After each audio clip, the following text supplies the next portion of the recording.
কংগ্রেসে ফিরছেন মমতা বন্দ্যোপাধ্যায়। তাকে কি কংগ্রেসের শীর্ষ নেতৃত্ব গুরুত্বপূর্ণ দায়িত্ব দেওয়ার কথা ভাবা হচ্ছে? সোনিয়া রাহুলের সঙ্গে কি পাকাপাকি কথা হয়ে গেল? বাংলার অধীর রঞ্জন মেনে নেবেন তো? কটাক্ষ করতে ছাড়ছে না বিরোধীরা। সত্যি কি মমতা এবার তৃণমূল ছেড়ে কংগ্রেসে?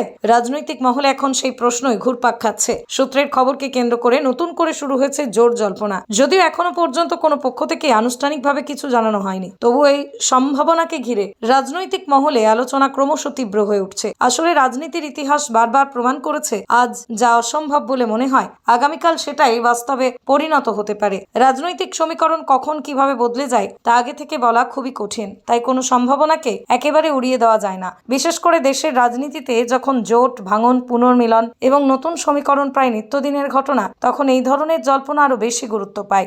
জিন, ঘরবন্ধ, প্রেমে ব্যর্থ, বশীকরণ, বিচ্ছেদ, চাকরি, বিবাহ, ব্যবসা সহ সমস্ত সমস্যা সমাধানের জন্য যোগাযোগ করুন জাকারিয়া সাহেবের তদবিরখানায়। যোগাযোগ নম্বর 9635448476।